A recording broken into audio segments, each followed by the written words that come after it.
Thank you. Murakoze. Imana yezagira ubuzima bwanyu. Mungu abariki maisha yenu. Turahizaje rero abantu bose bari hano. Tunabariki kila mtu ambaye yuko hapa. Jewe muto cyane. Mimi mdogo sana. Wanyuma mubera Imana yangiza umukozi wawe. Wanyuma mu watakatifu Mungu alinifanya mtumishi wake. Imana kuba ndi umukozi wawe. Ninashukuru Mungu kuwa niko mtumishi wako. Kandi ndemeye kuzogukorera ibihe byose Imana izobishize mbele. Tena nakubali kukutumikia nyakati zote Mungu atakuwa ameniweka mbele. Eternal. Arigiye unavuga ngo tukorera Imana nivyo. Kuna nyakati mtu anasema natumikia Mungu nivyo. Yesu yavuze ngo sinaje gukorerwa naje gukorera abantu. Lakini Yesu alisema sikuja kutumikiwa nilikuja kutumikia wewe. Yego duhagaze hano kubw'Imana menu somo service du peuple. Tunasimama hapa kwa ajili ya Mungu ariko turi gukorera abantu. Kuna n'umusi numwe tuzoteka omolete y'ijuru. Maana hakuna hata siku moja tutapiga omolete ya mbingu. Ariko tuzobabwira ivyo Imana igomba maze bibe umunezero. Lakini tutawaambia yale ambayo Mungu anayataka ili muwe. Imana ibahezagire kandi. Mungu awabariki tena. Tunataka tusangie neno la Mungu. Alafu tuwabariki kuneno. Tusameza y'umwami mu mwanya uri imbere. Tuko na meza ya Bwana kwa muda wa mbele. Pale ambapo wanaokubaliwa tutachangia. Lakini acha tuingie kwa neno. Ndanezerewe cyane mu mutima wangu. Ninafurahi sana ndani ya roho yangu. Maana neno nataka nifundishe. Ni unabii kwa kanisa lote. Ni unabii kwa kanisa lote. Ni unabii kwa kanisa lote. Aya majambo igihe nariko ndayakira ndi mu masengesho. Aya maneno nilipokuwa nayapokea nikiwa maombi. Yameniwea mapya. Hii chapitre ndandaita chapitre de ma vie. Hii chapitre nikapata nasema kama ni ya maisha yangu. Je veux aussi que cette chapitre soit une chapitre de ta vie. Ndashaka yuko ishobora kukubera nawe nyene iyo buzima bwawe mw'izina rya Yesu. Je déclare et je prophétise. Ndatuye kandi ndavugishijwe. Que toutes les promesses que je vais confesser ici. Yuko amasezerano yose nza kwaturira hano. Deviennent tes promesses au nom puissant de Jésus. Ikubera amasezerano yawe mw'izina rya Yesu. Kuva uno mwanya. Tu verras la gloire parce que le Dieu d'Abraham veut te glorifier. Uzabona umuntu kuko Imana ya Abrahamu igomba kuzamura. In the mighty name of Jesus. Mw'izina ry'ubushobozi rya Yesu. In the mighty name of Jesus. Mw'izina rya Yesu. Tufisinahe nyinshi cyane. Tuko na ushuhuda mwingi zaidi ya watu wengi wanapona. Ya waliokunywa sumu wanapona. Vitu vingi vinatendeka. Tunashukuru Mungu kwa anayoyatenda. Heshima yote igeuke kwa irudilie Kristo. Sisi tuko wadogo. Tuko masahani tu wanawekeza ndani chakula ili nyinyi mpokee. Haya ambayo niko natumikishwa na wawezekania. Maana Mungu anataka kila mtu atumike mu excellence. Lakini mu excellence unapaswa kuwa na kile ambacho unakiacha ili unapaswa kuwa na vile ambavyo unaachana navyo. Unapaswa kuwa na watu fulani unaachana nao. Sikuchonganishi, lakini kuna watu mnamaliza nao muda. Wanawapotezea tu muda. Maana dunia inajaa watu wako na muda na watu, lakini hawana muda na Mungu wa watu.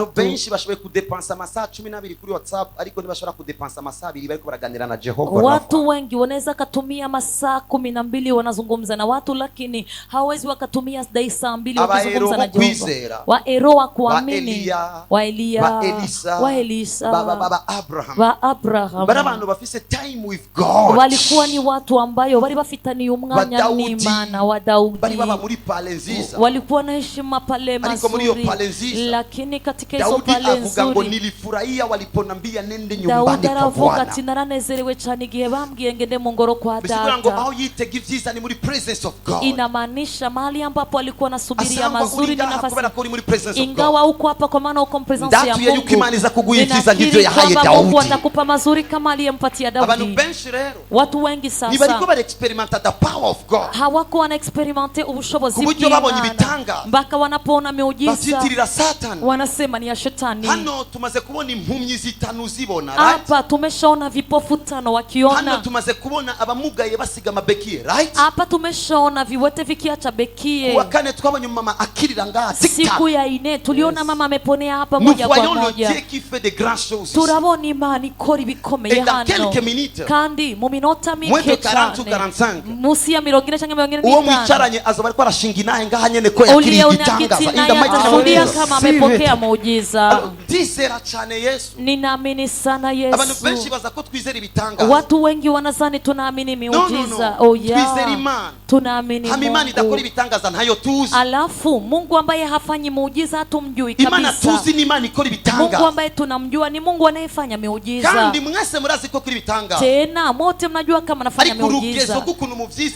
Lakini kiwango cha gisi mnavyoviamini ndo tatizo. Ukuntu humeka ni gitangaza. Gisi unavyopumua ni muujiza. Ukuntu utambuka n'amaguru ni gitangaza. Gisi unavyotembea na miguu ni muujiza. So that's miracles. Ibisigura ngibitangaza. Sinagarukiye ngaho. Inamaanisha mimi sikurudilia hapo. Udafise ukuguru gushobora kumera ni gitanga. Nilipita najua kama hata mwenye ana mguu unaweza ukakua.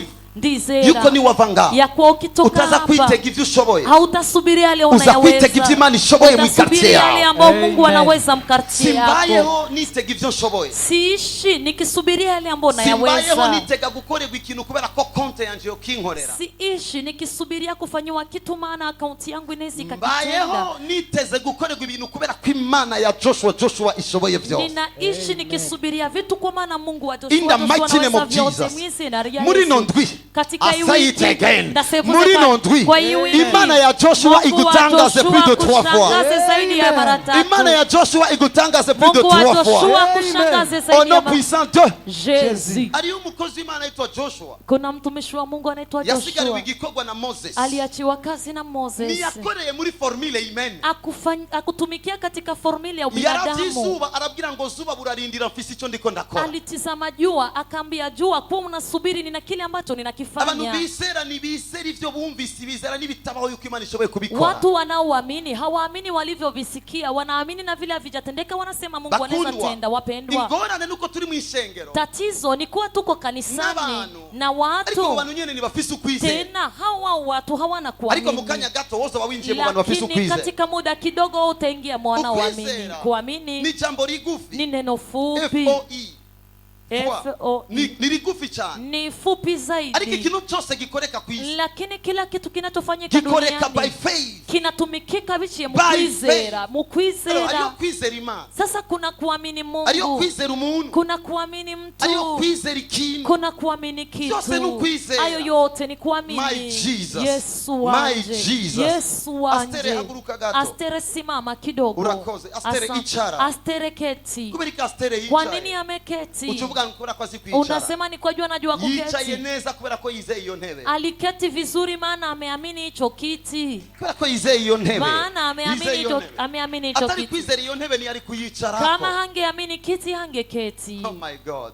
Ikituma yicaye haja ari urabona ukuntu uri pose wewe. Unatizama kisi uko pose wewe. None iyo ntebe warayikoze. Sasa wewe hicho kitu umekitengeneza. Ariko uratekanye kuri iyo. Lakini uko salama kwa hiyo. Kuko wizeye kwikomeye. Maana umeamini kama nimba vyarashobotse. Kama imewezekana. Ko wizera ko intebe ikomeye. Ukaamini kama ari hageze kuwizera. Alikuwa panatimia yuko Imana ikomeye ishoboye kukwicarika abantu batigeze bicara. Kuketisha kwenye watu wakuwahi kwiketi. So many things are happen. Ibintu vyinshi birakoreka. Ivyo bintu biriko birakoreka ku buzima bw'abantu. Ayo mambo yanatendeka maisha. Yose bihagaze mu kwizera. Yote yanasimamia katika kuamini.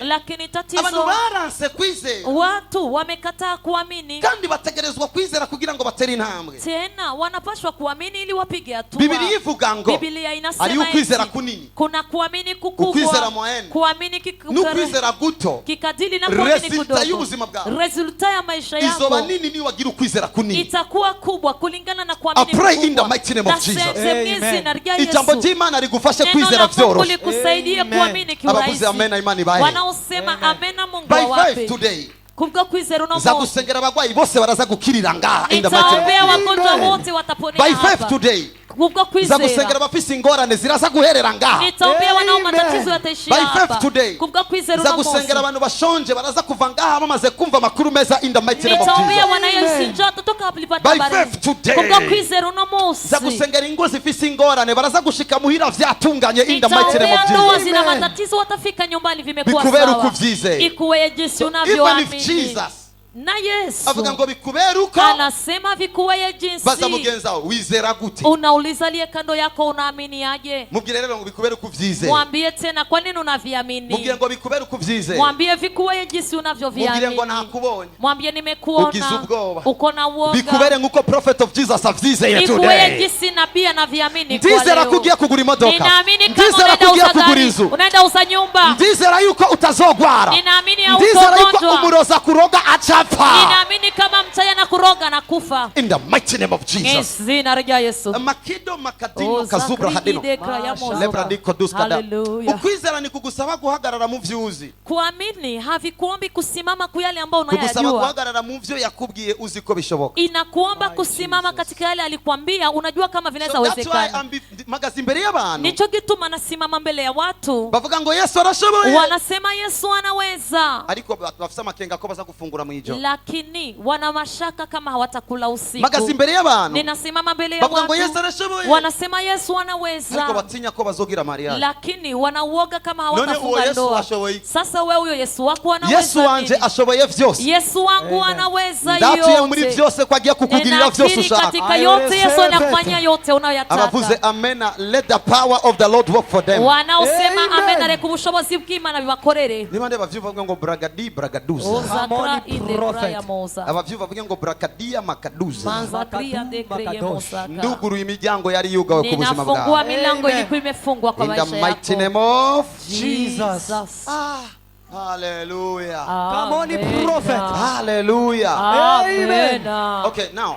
Ari umuntu yarabaye ku mutwe arakize araza kushingira mu kanya. Kuna mtu alikuwa anaumia kichwani anapona. Dusomere Isaya 12 mu Tusomeye Isaya 12. Ni jewe ndogo ishengero rimo abakobwa benshi bazogira mariage. Ni mimi ninaongoza kanisa na binti wengi watafanya ndoa siku za mbele. Reka mvugishwe ku bakobwa wanje muri korale my friend. Acha nitabiri kwa mabiti wangu wa mkwaya. Soon and very soon. Misiri mbere. Muzongogera kugira makostime menshi kuko mariage zanyu zigiye gutuma ashonesha nyinyi. Mariage zeno zinasababisha nenda kuvaa kostime nyingi. Okay, dusomere ijambo ry'Imana. 12. Yesaya 12. Tangura ku murongo wa mbere mu office. Anzia mstari wa kwanza. Murongo wa mbere haravuga ngo kuri uwo munsi uzovuga atuhoraho ndagukengurukiye. Ari abantu bagiye gukengurukira Uhoraho muri kino kiba. Kuna watu wanaenda kushukuru Mungu wako mahali hapa. Ari abantu bagiye gukengurukira Imana. Kuna watu wanaenda kumshukuru Mungu. Umva kuri uwo munsi eti katika siku hiyo utasema Uhoraho ndagukengurukiye. Bwana nitakushukuru wewe. Ibikurindiriye ntuzokwidogera Uhoraho. Ibikurindiriye uzokengurukira Uhoraho. Oh my Father. My son, soma iryo jambo ry'Imana. Soma hilo neno la Bwana. Subiremo. Zana. Kuri uwo munsi uzovuga. Inda zovuga. Nani atasema? Okay, thank you. Ndiko ndarondera. Inda zovuga. Nani atasema? Nani atasema? Inde azovuga. Okay, atuhoraho ndagukengurukiye. Ego. Kuko naho wandakiye uburake bwawe burahwamye. Nawe urampora hoje. Listen. Ngo kuko naho washavuriye. Eti ijapokuwa umenikasirikia. Ni bande babatijwe nga? Ni wanana wamebatizwa. Mari mubizi ko Imana ibashavurira. Mulikuwa unajua kama Mungu anaweza ngo uburake bwiwe burawahamye. Eti hasira yako imegeukia mbali. Ari abadamu bari bamaze imisi Imana ibashavurira. Uno munsi yabambwiye ngo nze ndababwire yuko uburake bwiwe burawahamye. Eti alinituma niwaambie kama hasira zake zimegeukia mbali. So listen. There is even if some people here. Hari n'abantu bamwe hano. Badepoza bakabura ubuzi. Wanadepose wanakosa kazi. Kubera ko Imana yarifise ishavu ku madiplome yao. Maana Mungu alikuwa na hasira ku madiplome yao. Baragize tricherie nyinshi cyane. Walitrishe sana so Imana irabashavurira. Mungu akawasirikia. Ariko ijambo ry'Imana riravuga. Lakini neno la Mungu ngo uburake bwiwe burawahamye. Eti hasira yako imegeukia. Izo diplome ndazirungise ku kazi in the mighty name of Jesus. Diplome nazitumana kazini kwa jina la Yesu. Mvuga yuko garderobe ni garde kanzu si garde diplome so now. Ninasema kama garderobe ni garde kanzu lakini sio garde diplome. Ndaheza ubuzima bwawe. Ninabariki maisha yenu. Bakundwa ariki umuntu avuga ngo ivyo ukora vuga sitabitahura neza. Kuna nyakati mtu anasema unavyosema sivielewi vizuri. Reka nakubwira ivyo ntatahura je. Acha nikwambie vinye sijaelewa mimi. Ni guturu umugabo ubika costume ariko au ubika costume ukawita garderobe kandi mu vyufise na robe ni mufise. Ni kisi gani uko bwana unawekaga mkabati costume alafu unasema ni garderobe na mubyako hauna hata kanzu hata moja. Ngosore. Nikosoe. Ndakasubiremo. Nirudilie. Uri umugabo. Uko bwana ubika costume. Unawekaga costume. Ukavuga ngo mundabire muri garderobe. Alafu unasema wakutizamie mu garderobe. Ariyo robe zingahe wabitse. Kuna kanzu ngapi uliweka huko? Utuvuga ngo tuvyituko kubera ko bavyituko. Unasema wanaviita hivyo kwa maana waliviitaga hivyo. Iyo niyo erere ya mbere twahuye nayo. Ayo ndio makosa ya kwanza tulikutana nayo. Ni nayo ishikira abantu benshi biviriye ruguru. Na ndio inafikia watu wengi wanatoka zao milimani huko. Ariko aramanuka. Iko na shuka. Ukamutelefona. Unampigia simu. Ukamubwira ngo uri kuratahe. Unamwambia unaenda wapi? Ngo ngiye Buja. Naenda Buja. buja ntibao. Buja ikuagi. Oya. Hapana. Turi Bujumbura twebwe. Tuko Bujumbura sisi. Ariko uvugiye kuri telefone ngiyi buja. Lakini wao unasema unaenda Ibuja. Sa ukajakarira mu gisagara and then you cry for people. Ni wewe wavuze kuje mu buja. Bujumbura lili watu wendo ulisema kama unakuja. Nituvuga ibintu kubera ko abantu babivuga, tuvuga ibintu kubera ko tugomba kuvuga ivyo tugomba kuvuga. Hatusemi vitu kwa maana watu wamesema, tunasema vitu kwa vilingana na vile tunataka kusema. Iyo umaze gutahura ivyo bita ububasha bw'urupfu n'ubugingo ko biri ku rurimi. Nyakati unapomaliza kuelewa kama nguvu za kifo na uzima viko kwenye ulimi. On ne t'impose pas les paroles, mais tu parles ce que tu veux parler. Ntabwo bagutegeka ivyo uvuga, unasema yale ambayo unataka kusema. So maintenant tu quittes, uvuye muri bureau, hivi sasa unatoka shule. Oh dit monsieur le directeur. Oh dit monsieur le directeur. Bonjour. Monsieur le directeur. Directeur. Je suis malade. Ndi ngwara. Depuis quand? Kuva ryari? Moi je suis prophète. Je ndo muvugishwa. Au tuvuga ngo kubera ko Mufaransa yakivuze. Wewe unasema kwa maana Mfaransa alisema. Mufaransa ntazi Kifaransa. Mufaransa hajui Kifaransa. Ni musiki Kifaransa tuziyo mama ere. Mwesi mnajua kama Kifaransa kinajaa makosa. Umudamu w'umuganga mumwita docteur, Umufaransa aremeza ko ushobora kumwita doctoresse, ari kumwita docteur akakwihorera kubera ko abizi ko adakwiye mu rurimi rwiwe.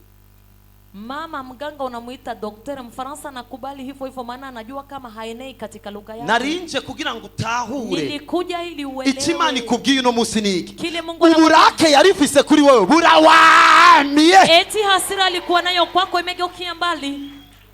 Abakomye amashi babitahure. No, again Gitega nabasubiyemo kono kana. Nyakati nilikuwa Gitega nimerudilia hiki. Nabonemo abashitsi ngoma ndabafashe nabonye. Niliona wageni nataka niwasaidie pia. Ichigwa wize muri primaire utibagira niki?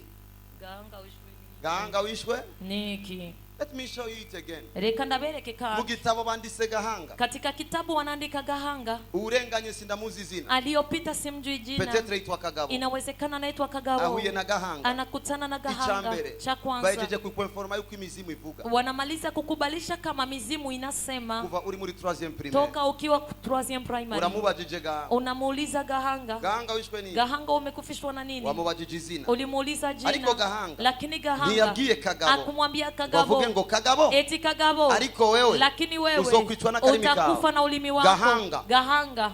Atabira wewe. Akambia wewe. Kuko ni wewe ulikuwa unasoma kitabu. Kwa maana ni wewe ulikuwa unasoma kitabu. Nicho gituma na musi tubavugishwa kwako. Ndio maana leo tunawatabiria. Urakiria kazi. Unapokea kazi. Amen. Ugeze hanze. Ulipofika nje. Ubuzini bukiboneka. Kazi yaonekana gite. Ndagukuye ko umuvumo wa Gahanga we uzobeshwaho na karimi kawe in the mighty name of Jesus. Ninakutoa ekola ana ya Gahanga wewe utaishi kwa ajili ya ulimi wako. Ndagomba yuko mwizera ikimana iri kwirabaha. Ninataka muamini kile Mungu uburake bw'uhoraho burawamye. Eti hasira ya Bwana inageukia mbali. Mwabakobwa mwe uburake bw'uhoraho burawamye. Hasira ya Bwana inageukia mbali. Mwabasore mwe uburake bw'uhoraho burawamye. Hasira ya Mungu inageukia mbali. Mwabapapa ubusore uburake bw'uhoraho burawamye. Hasira ya Bwana inageukia mbali. Abamama uburake bw'uhoraho abavyizera bavuge ngo bradia kaduz madiza kadosh. Listen this. Kumbe tuliko tuvuga Imana ishoboye gushavura. Kumbe tuko tunasema Mungu anaweza kukasirika. Umaze kumenya ko ushoboye gukorana n'Imana ishavura. Ukimaliza kujua kama uko natumika na Mungu anaweza kasirika. Ugomba kumenya inyuma yuko ikubabariye. Unapaswa kujua nyuma ya kuwa utegerezwa kwirinda kuishavuza. Unapaswa kujilinda kumkasirikisha. Asangwa ifise capacité zo gushavura. Ingawa yuko na capacity ya kusirika. Byari byiza yuko twebwe ngishengero. Ilikuwa vema sisi kama kanisa. Tubeho twirinda kumushavuza. Tuishi tukijilinda uno munsi azanye ubutumwa bw'amahoro. Leo ameleta habari ya amani. Arambye ndakubwira yuko ishavu ryose yaragufiseko. Ananambia ni kwambia hasira zote alikuwa nazo kwako. Riragiye kugira ngo atangure kugukorera ibyiza wemerewe. Nianze kukutembelea mazuri. Jewe ndumva kukubwira. Mimi nasikia kukwambia. Wirinde kumushavuza. Wirinde kumkasirikisha. Magala hadinos kadejos. Hallelujah. Ndaheza giye ubuzima bwanyu. Isomero umurongo wa 2 quickly before I finish. Eheraba Imana niyo gakiza kanje. Inde? Imana. Nani? Inde? Imana. Inde? Nani? Niyo gakiza kanje. Kande? Kwa nani? Nzokwama nizigira. Icambere niki? Cha kwanza ni hiki. Kubera ko nsanze Imana ariyo gakiza kanjye. Kwa sababu unakutaniwa najua kama Mungu ndiye wokovu wangu. Munkurikire neza rero. Nifuate vizuri. Kubera ko nsanze Imana ariyo gakiza kanjye. Kwa sababu nakuta Mungu ndiye wokovu wangu. Zokwama nizigira Jehova. Eti nitaendelea kumtumainia Jehova. Zokwama nizigira Jehova. Eti nitamtumaini Jehova. Sizokongera kwizigira imodoka. Sitongeza kutumainia gari. Sizokongera kwizigira konte yanjye. Sitongeza kutumainia Sizokongera kwizigira oncle wanjye. Sitongeza kutumainia Sizokongera kwizigira umuntu. Sitongeza tumaini. Bibiliya iravuga ngo harakavumwa. Inasema palaniwe. Uwizigiye umwana w'umuntu. Anayeamini mwanadamu. Ariko kubera ko Uhoraho. Lakini kwa maana ari we gakiza kanjye. Ndiye wokovu wangu. Zokwama nizigira Jehova. Nitaendelea kumtumaini Jehova. Mukobwa wanje. Gumiza ibiganza byawe hejuru. Bakiza mikono yako juu. Thank you, Holy Spirit. Urakoze mhemu yera. Thank you, Holy Spirit. Urakoze mhemu yera. Thank you, Holy Spirit. Urakoze mhemu yera. Thank you, Holy Spirit. Urakoze mhemu yera. Igihe wadugije amaboko. Nyaka tulipandisha Imana yambwiye ngo urabona ukuntu umutima wose unyizeye. Unaona Mungu aliniambia unaona kisiro yote na niamini. Imbira ngo igomba gusukamo ingabire. Akanambia nataka kukumimina yemo karama. In the mighty name of Jesus. In the mighty name of Jesus. Akira ingabire za mpemu yera. Pokea karama za Roho Akira ingabire za mpemu yera. Pokea karama za mpemu yera. In the mighty name of Jesus. Amashimashkuri Jesus. His power is eternal. Now, so alikuwa anakira. Receive in the mighty name of Jesus.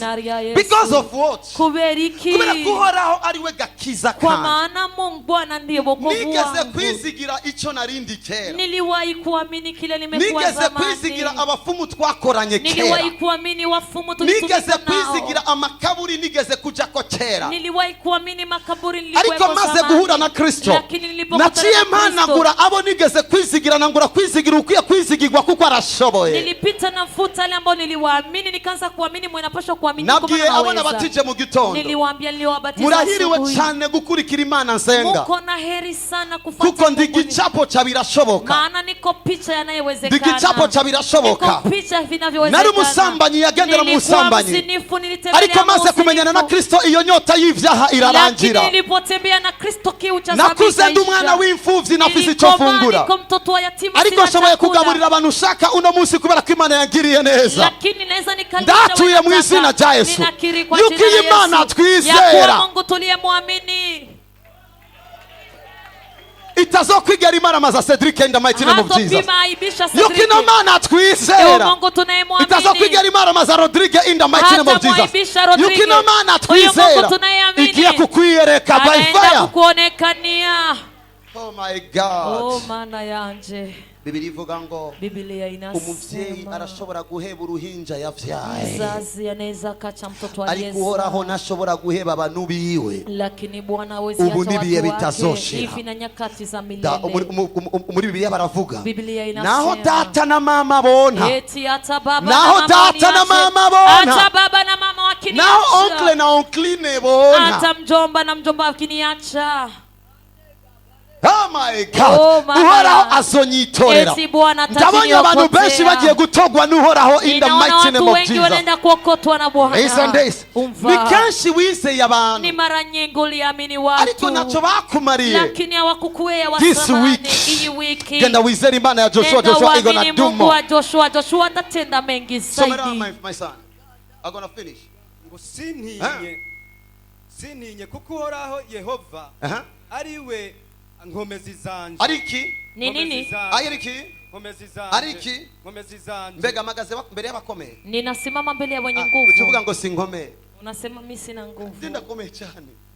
Jewe ndakomeye cyane. Mimi niko na nguvu zaidi. Uzigituma nkomeye cyane. Unajua kwa nini niko na nguvu zaidi? Uhoraho niwe ngomezi zangu. Eti Bwana ndiye nguvu zangu. Listen. Inzu iyi nyumba irashobora kuvuga ngo iyi kolone ni ngomezi zangu. Inaweza ikasema iyi kolone ndo nguvu zangu. Right?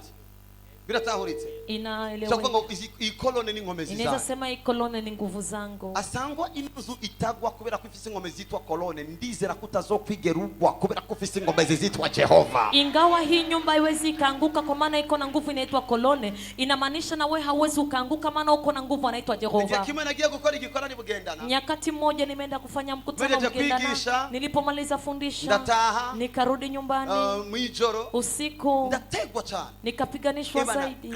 sana. Nicho gihe nari nizeye ko nazosubira gufata umuti. Hizo nyakati ndipo nilikuwa naamini kama sitaongeza kama. Ndavuga ngo ndageragejwe. Nikasema najaribiwa. Muri equipe twari kumwe n'umudokter. Katika kundi tulikuwa na daktari. Ndanga kumubwira ivy'imiti. Nikakataa kumwambia. Ndagira muzanire tomate mbichi. Nikamwambia mletee tomate mbichi. Mu gitondo. Asubuhi. Nakomera cyane. Nikawa na nguvu zaidi. Nagenda mu gikorani. Nikaenda mu mkutano. Nasengera abantu bagakira. Naombea watu wanapona. Jewe ndachagwa. Mimi ningali mgonjwa. Ngatamuhira. Narudi nyumbani. Najugumira mwishuka. Natemeka kwenye shuka. Wanakuja saa 7. Nabii. Ari mama aremvye. Kuna mama mgonjwa. Amaza meza tatata soka. Anamaliza miezi 3 atoki. Yenye ndi mushuka. Mimi niko mshuka. Ndabwira mukanya gatonda. Naambie muda nakuja. Ndabwira Imana. Namwambia Mungu.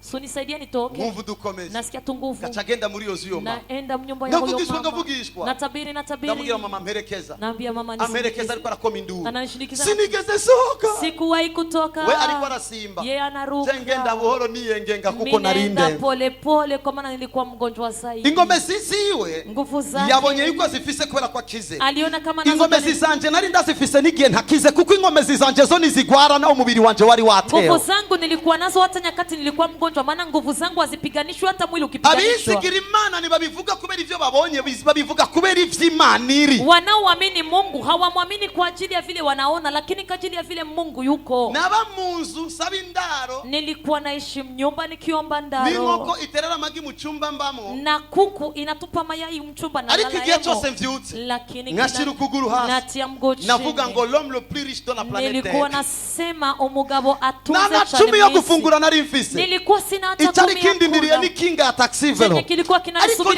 taxi velo lakini nilikuwa najua. Sindongogwa nivyo mbona. Ndongogwa nukwizera. Siongozwi na yale ambayo nayaona naongozwa na kuamini. Iyo ndakubwiye ngo urumugwiza tunga. Nyakati nikikwambia wewe ni tajiri. Sinaravye konte yawe. Sikutizama naravye Imana yawe. Nilitizama Mungu wako. Abatuze batuze Imana nahe abandi tubasenge. Watajiri wanatajirika kwa Mungu. In the mighty name of Jesus. Kwa jina la Yesu. I prophesy now. Ndafukishishwe. Mwizina rya Yesu. Kwa jina la Yesu. Uhoraho agiye kukubera ingome zizigukomeza in Jesus mighty name. Bwana nenda kuwa nguvu ambayo inakuweka nguvu kwa jina la Yesu. Kandi yashitse agakiza kanje. Yachitse agakiza kanje. Naye alikuwa wokovu wangu. Ego vuga ngo Imana ichitse agakiza kanje. Sema Bwana amekuwa wokovu wangu. Okay. Kwa gatatu. Nico gituma muzovomana umunezero mu mariba y'agakiza. Reka abantu bavoma amazi mwe mugiye kuva mu munezero. That's the word of God. Wachote maji mwe mtenda kuchota furaha ni jambo ry'Imana. My God, listen. Salomo. Kuchota maji. Kuvoma amazi. Inatokana na cholipeleka. Bivana nicho watwaye. Ukienda na kikombe utakuja na maji mkikombe. Utwaye igikombe uzana mazi mu gikombe. Ukija na ngunguru. Uzanye ngunguru. Utakuja na maji ya ngunguru. Uzana amazi. Tatizo sio mwenye maji. Kibazo si mwenye maji iko tayari kuwapatia maji yoyote. Ariteguye kubaha amazi. Lakini wenye wataamua kuchota. Arikawaza atawapatia wenye wanaenda kuchota. Naona mama anaenda kuchota furaha kwa Jehova. Naona baba anaenda kuchota furaha kwa Jehova. Naona kijana, oh my God, anaenda kuchota furaha kwa Jehova. Tatizo arige muvuga Kirundi mu ncama. Kuna nyakati mnasema Kirundi kwa resume. Bavuze kuva mu munezero. Wanaposema kuchota furaha. Bajeje kuvuga yuko ugiye kuzurizwa ibikunezeza kuko ntushobora kuneze gutanezerejwe. Wanakuwa limaliza kusema kama unaenda kujaziwa vya kukufurahisha maana hauwezi kufurahi kama hawakukufurahisha. I pray in the mighty name of Jesus. Ndasenza mwizina rya Yesu. Help him. Kubera ko naguhagurukije they have to receive you. Kijana. Thank you. Urakoze. Thank you. Urakoze. Umusore wanje aritanze cyane kuvya filme. Kijana wangu alijitoa sana mu vya filamu. Ni leo ndio batakuwa lancement. Uno munsi niho haba lancement. After 2 weeks. Inyuma y'indwi zibiri.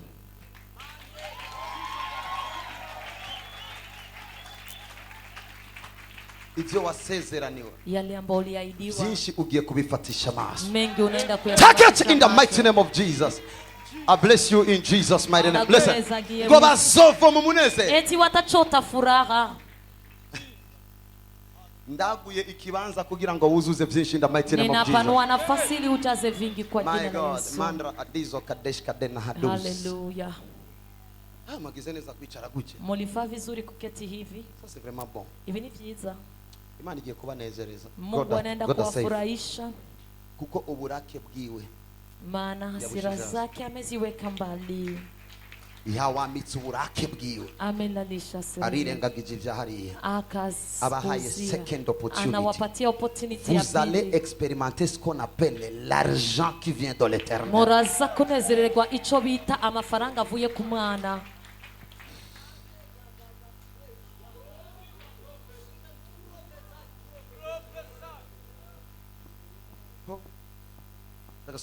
Nirudilie uburake bwiwe, asira zake. Sometime igihe kimwe umuntu ashobora kurekera prophecy, mtu anaweza kachia unabii, lakini adui anasema mbega koko sasa kweli Imana nanje usubira kungirira neza, Mungu anaweza nitendia nini? Unaelewa navyo visema. Igituma mvuzo no musi, sababu gani nasema leo? Ni jewe ndakwemeje, ni mimi nakukubalisha. Maana ndavona mukibanza cy'ahantu hari sanishavu Imana yashiza amahoro. Nafasi kwenye palikuwa naonekana asiri, Mungu anatia. Genda enjoying a promotion, genda enjoying a kazi in the mighty name of Jesus. Kazi kwa jina la Yesu. Abakomye amashi ndumva ko Imana yabaheza gute. Ni waliandike message ngo biko bigenda neza. Uliniandikia message kama viko vinaenda sawa. But I text the Lord. Ndashima Imana. Iki kizoba. Kila gusanga umenye yuko the prophet yavuze. Ili ujue kama nabii alisema. Urabona they remember. Baribuka. Igihe kimwe twari mu gikorane nganye. Nyakati moja tulikuwa mu mkutano. Ndavuga in the mighty name of Jesus. Nikasema mwizi na Yesu. Misaha imwe muraheza gihe. Musa moja mtabarikiwa. Misaha imwe ibintu byose birahinduka. 1 hour. 1 hour. Misaha imwe yonyene. So ibi Imani igomba kubikora kubera. Mungu anataka kuyatenda. Imani igomba kubakomunika valere yico yabahaye. Mungu anataka kuwakomunike samani ya kile alichowapa. Nimuzohagurisha ariko hazoza umuntu. Patakuja mtu. Ababwire ine somme. Awaambie pesa. Kwa ajili ya ile Imani igomba kubikora. Mungu anataka kugira gusa ibamenyesha. Ili awajulishe. Ibyo nabahaye. Birengeye valere ivyo mwibaza ko nabahaye. Ni zaidi ya samani ya kile ambacho. In the mighty name of Jesus. Kwa jina la Yesu. Abakomye amashinda basenge. Wanaopiga makofi na waombea. Ndashumva yindi prophecy I'm coming. Ningaliki nasikia ungine unabii na kuja. Somera murongo ukurikira ndabareke bataha. Kandi kuri uwo munsi muzovuga muti nimukengurukire Uhoraho, mwambaze izina ryiwe. Tugire iki? Tufanye nini? Imana iteguye gukora ivyiza kuko iriteguye kwakira ukwambazwa kuguturuka ko mu izina rya Yesu Kristo yakoye akazo. Mungu anahitaji kufanya mazuri kwa maana anajiandalia kutii kutoka kwa jina lake. Mwamamaze ibikorwa vyiwe mu mahanga, mumenyekanishe izina ryiwe ko rishizwe hejuru. You are blessed. Listen. Over. Mwamamaze izina ryiwe mu mahanga. Eti tangazeni jina lake kwa mataifa. Amahanga atandukanye n'ihanga. Ni tofauti na taifa. Zamani Israeli yonyene niyo yitwa ihanga. Israeli peke yake ndio ilikuwa inaitwa taifa. Eti taifa la Bwana. Mungu akawatendea kugira ngo bimenyekane mu mahanga. Ili ijulikane mataifa wasioamini. Imani igomba ikora ibintu kugeza abatigeze bayimenya bazomenya yuko Jehova is a doer. Mungu anataka kutenda vitu mpaka wale ambao kujua wajue kama Mungu ni mtendaji. Ndasenze ngo bibe ningoga in the mighty name of Jesus. Ndasenze ngo bibe in the mighty name of Jesus. Ndasenze ngo bibe in the mighty name of Jesus. Kwa jina la Yesu. Wagirisha akajo kwizera. Ulikuwa na nguvu ya ukitega ibitangaza. Unasubiri miujiza. Ugasenga. Ariko ukibaza ngo mbega bizocaye. Lakini unajiuliza itakuwaje? Ndio. Ntimukibaza canke ni kubera ko narabatizwa canke ni kubera ko ibintu biki. Urabitavye ndo ndavuga. Unajiuliza kwa maana sijabatizwa au. But wait. Rindira. Wait. Rindira. Wait. Rindira. Ambwiye ngo from today kuvuno munsi ugiye ku experiment bitangaza byako. Unaenda experiment miujiza yako. Unajua kwa nini? Come on, prophet. Arichavuga ngo ivyo ariko arabibona. Kuna wengine nasema hivyo wanaviona. Yesu yarafisa amaso ndwi. Yesu alikuwa na macho masaba. Ama bamwizera tuzokora ibirenge vyako. Tena waliomwamini tutafanya zaidi alivyovifanya. Ofati ichimani mbye nkore. Chenye Mungu ananipenda. Imbye ngupe imigozi yo mu muryango. Eti nikate kamba za kifamilia maana nivyoroha cyane kwa biwanyu bagira icyo bashika. Sio rahisi sana wa kwenu kufikia kitu. Nugerageza ntagira hashi. Na mwenye akijitahidi afika. Ndabonye igicaniro kuri strong. Ninaona masabao ya nguvu. Kinangaza nikora kucyo gicaniro mbonye yuko cyuzuye inzoga ku buryo benshi usanga bapiriye mu kabari gucange mu vy'inzoga. Nivyo. Cha kushangaza ninaona inajaa. Can I prophesy something? Come on, prophet. Ndaheza ubuzima bwanyu. Ninabariki maisha yenu. After today. Kuvuno munsi. Ico gicaniro kirasambuye. Ayo masabao yanavunjwa. Ni wewe butabazi kubw'umuryango wawe. Receive yakire. In the mighty name of Jesus. Abavuze amen na imani bahe. Wanasema amen na Mungu awape. Okay, now ngomba gusengera abantu bose bari ngaho. Ninataka niombe watu wote wagonjwa. Ni wakiri gitangaza ucushingiri naye ngahanye. Ukipokea muujiza ushuhudia. Ni bande baza gushinga naye. Ni wanani watashuhudia? Ari umuntu navuzwa mbere y'umutwe, ari umuntu afite probleme nga. Kuna mtu anatatizo hapa inaisha. Wait, I'm coming. Isomera verses zibiri siga. Hii chapitre ni ngufi. Ende na kabradia kaduza dushi. Muririmbire uhoraho. Ari ivy'indirimbo. Ari ivy'indirimbo. Yego. Nani kama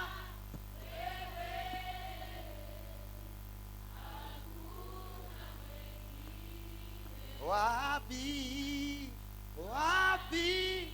kama wako Dori teka mhezi murasko iyi video bazoikora bana bantu bazokora ino clip ino ndirimbo hawa watu watafanya clip ya nyimbo wiki ijayo. Ayo mashisa masha biteguye kwiba. Ayo makofi sio makofi ya watu wanajiandaa kuiona. Ijo nijo sengesho jiwe mbegi jawe jo baririye ijo nijo sengesho jiwe mbegi jawe jo baririye. Ndatuye mu izina rya Yesu. Ninakiri kwa jina la Yesu. Aho wasenze bitumvirijwe reka isengesho rya Kristo rikore ku buzima bwawe. Wale waliomba vikusikirizwa cha maombi ya Kristo yafuatende. Rangiza ndabahezagira. Kuko yakoze ibyiza bihambaye. Yakoze iki? Alifanya nini? Imana yiteguriye indirimbo yawe ejo kuko kuri uno mugoroba iza gukora ibyiza bihambaye. Mungu anajiandalia nyimbo yako kesho maana John anatafanya makubwa. Nimba wizera Imana ikora ibibi je nayo naje kuvuga nga naje kuvuga Imana ikora ibyiza bihambaye. Kama unaamini Mungu anayetenda mambo haya. Itanga amakostime ahambaye sometimes. Itanga imvutano zihambaye. Anafanya makostime. Itanga umuco uhambaye. Itanga amamariage ahambaye. Ndacariko ndivugana. Itanga ubuzi buhambaye. Izana amahoro ahambaye. Ituza abantu bihambaye. Ihezaga abantu bihambaye. Ndatuye yuko ibihambaye bigiye kukubako in the mighty name of Jesus. Hallelujah.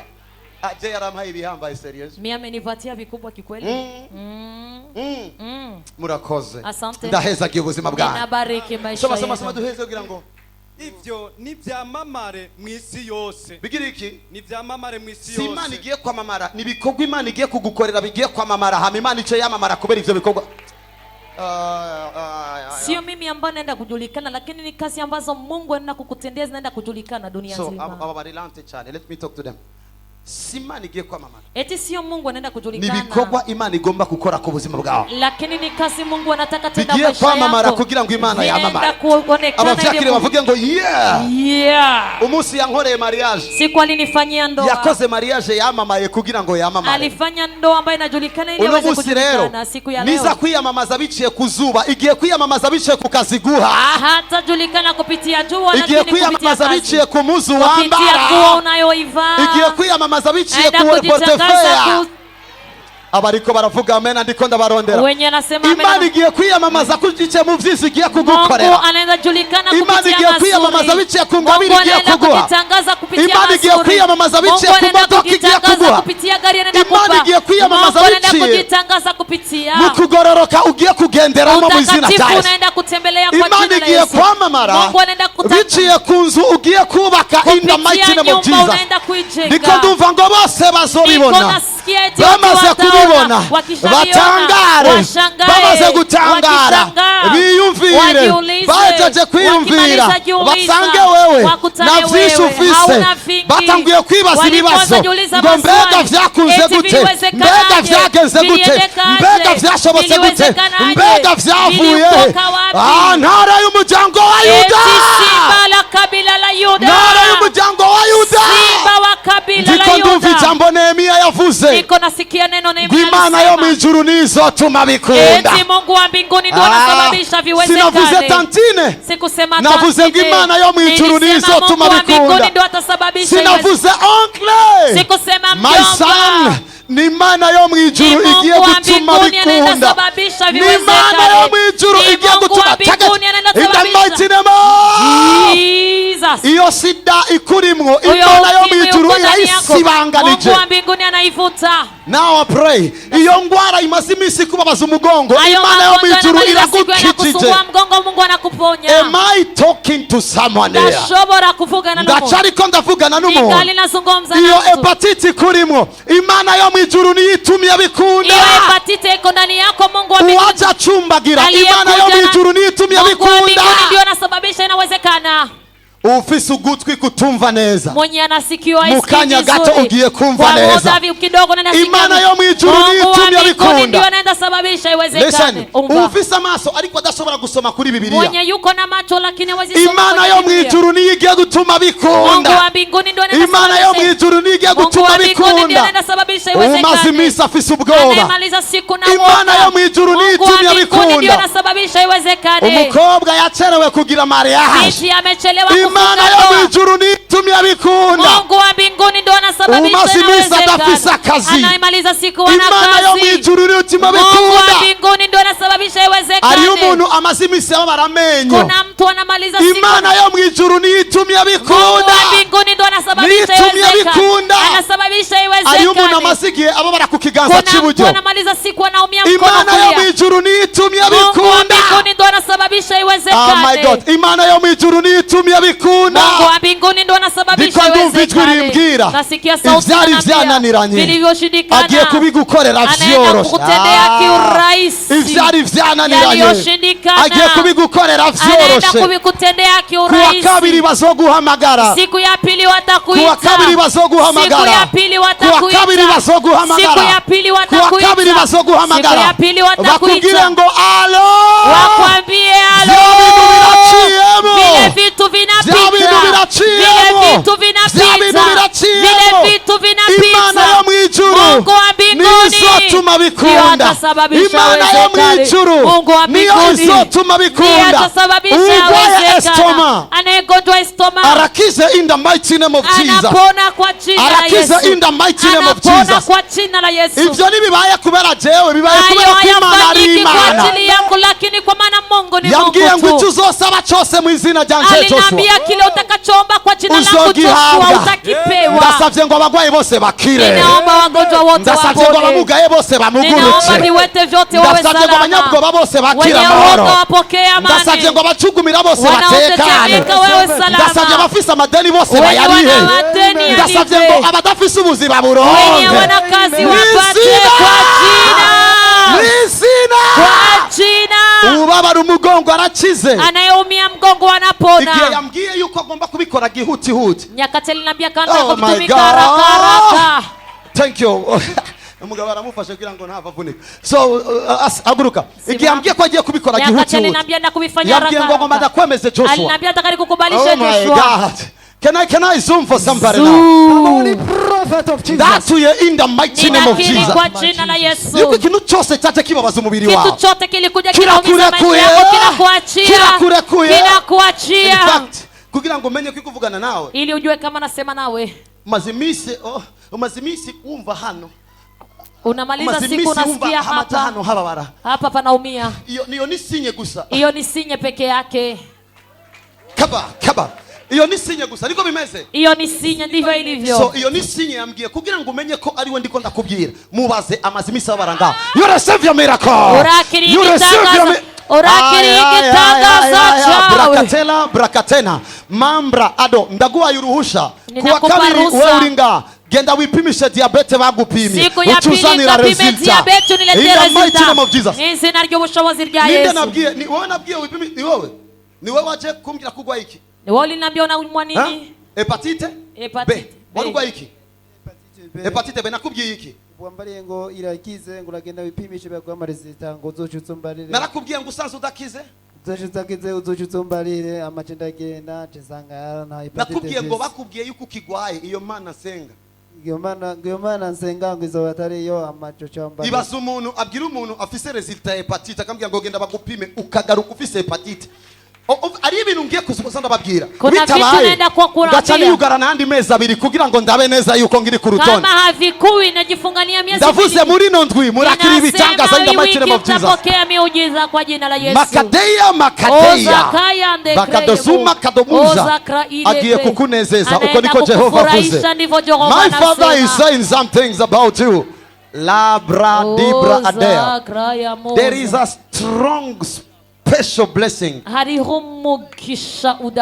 Ugiye guca ku mugabo wawe but still be fine forever. Ndaheza giye ubuzima bwawe. Ndaheza giye ubuzima bwawe. Can I zoom? Eske ndi mbere y'abantu bizera ko Yesu ari umwami? Niko mbele ya watu wanaamini. Ndi mbere y'abantu bizera ko Yesu ashoboye. Niko mbele ya watu wanaamini kama Yesu arashoboye. Anaweza. Arashoboye. Anaweza. Arashoboye. Arashoboye. Arashoboye. Yesu arashoboye. Arashoboye.